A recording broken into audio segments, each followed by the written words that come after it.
DA নিয়ে একটি অত্যন্ত আশার খবর সামনে আসছে। আপনারা জানেন, এখানে খবরে উল্লেখ করেছে, দেখুন, সোমবার রাজ্যের বিজেপি সরকারের প্রথম বাজেট পেশ, অর্থাৎ আগামী সোমবার 22শে জুন 2026 রাজ্য সরকারের বিজেপির রাজ্য সরকারের প্রথম পূর্ণাঙ্গ বাজেট পেশ হবে। এবং আপনারা জানেন, সেই গুরুত্বপূর্ণ রাজ্য বাজেটের আগে বুধবার দিল্লিতে কেন্দ্রীয় অর্থমন্ত্রী নির্মলা সীতারামনের সঙ্গে জরুরি বৈঠক করলেন রাজ্যের অর্থমন্ত্রী স্বপন দাশগুপ্ত। অর্থমন্ত্রক সূত্রের খবর, এদিন বৈঠকে কেন্দ্রীয় অর্থমন্ত্রীর কাছে বাংলার জন্য বিশেষ আর্থিক প্যাকেজের দাবি করেছেন স্বপনবাবু। এইটি কিন্তু একটি খুব ভালো খবর। এবং আপনারা জানেন যে যেহেতু কেন্দ্রে এবং রাজ্যে উভয় ক্ষেত্রেই একই সরকার আছে, তো কেন্দ্র চাইলেই কিন্তু সরকারকে আর্থিক প্যাকেজ, রাজ্য সরকারের জন্য আর্থিক প্যাকেজ বরাদ্দ করতে পারে। এবং যেটুকু যা খবর শোনা যাচ্ছে, এবং আমাদের মাননীয় অর্থমন্ত্রী এবং মুখ্যমন্ত্রী যেটুকু যা মানে যেটুকু যা হাবভাব বোঝা যাচ্ছে, তাহলে যে কেন্দ্র যদি অর্থনৈতিক প্যাকেজ রাজ্যকে দিয়ে দেয়, তাহলে কিন্তু বাজেটে ডিএর জন্য কিন্তু একটি বড় ঘোষণা থাকতে পারে। আপনারা জানেন যে গত 2026 সালের ফেব্রুয়ারি মাসে তৎকালীন সরকার 4% ডিএ ঘোষণা করেছিল, কিন্তু তার কোনো নোটিফিকেশন জারি হয়নি, এবং তারপর ইলেকশন ঘোষণা হওয়ার জন্য আরোই হয়নি, এবং সেই 4% নোটিফিকেশন আজ পর্যন্ত জারি হয়নি, এবং 4% এখনও পর্যন্ত কেউ পায়নি, বা বলা চলে আর পাবেও না। তো দেখা যাক যে আগামী 22শে জুন বাজেটে কি হয়।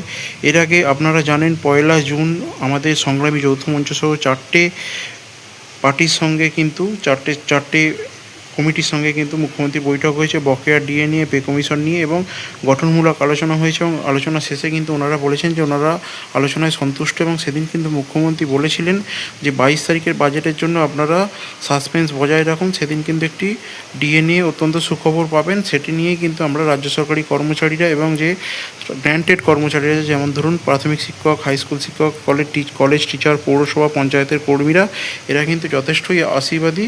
এবং বিশেষ করে যারা অবসরপ্রাপ্ত, তাদের জন্য কিন্তু এটা সুখবর বয়ে আনতে পারে। কারণ আপনারা জানেন যে বিগত পে কমিশনের কিন্তু অনেকটা টাকা বাকি আছে, এবং সুপ্রিম কোর্ট দিয়ে দেওয়ার কথা বলা হলেও বিগত রাজ্য সরকার সেটি প্রায় না মেনেই 25%-এর হিসেব ভুল করে কিছু জনের অ্যাকাউন্টে টাকা পাঠিয়েছিল। কিন্তু এই সরকার এসেই যারা প্রকৃত রাজ্য সরকারি কর্মচারী, তাদের কিন্তু 2008 থেকে 2015 সালের যে বকেয়া, সেই বকেয়া মিটিয়ে দেওয়ার জন্য অলরেডি নোটিশ জারি করেছে।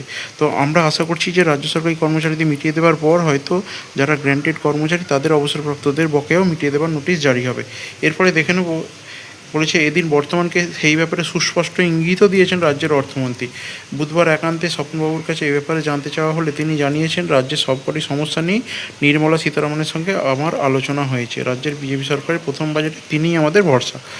এটি কিন্তু একটি গুরুত্বপূর্ণ, অত্যন্ত গুরুত্বপূর্ণ এবং আশাব্যঞ্জক খবর যে রাজ্য বাজেটে পশ্চিমবঙ্গ সরকার হয়তো কেন্দ্র সরকারের থেকে একটি বড় অঙ্কের প্যাকেজ পাওয়ার পরে হয়তো অন্যান্য জনকল্যাণমুখী প্রকল্প এবং তার সঙ্গে যে বকেয়া ডিএ, আপনারা জানেন যে অলরেডি কেন্দ্রের সঙ্গে আমাদের রাজ্যের ফারাক 42%। কেন্দ্র হয়তো জুলাই মাস থেকে আরও 3% কি 2% ঘোষণা করতে পারে। সেক্ষেত্রে যদি বকেয়া ডিএর পার্সেন্টেজ হয়ে যাবে 45 কি 44% বকেয়া হয়ে যাবে। সেই বকেয়ার সবটা না মিটিয়ে দিতে পারলেও রাজ্য সরকারের কাছে আমাদের কর্মচারী সংগঠনের আশা, অন্তত তার অর্ধেক 22% অন্তত যেন রাজ্য সরকার এই লটে মিটিয়ে দেন।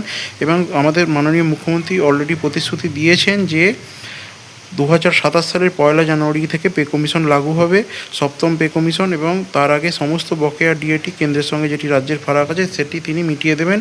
এবং সেই নিয়ে কর্মচারীদের মধ্যে তিনি আশ্বস্ত থাকতে বলেছেন।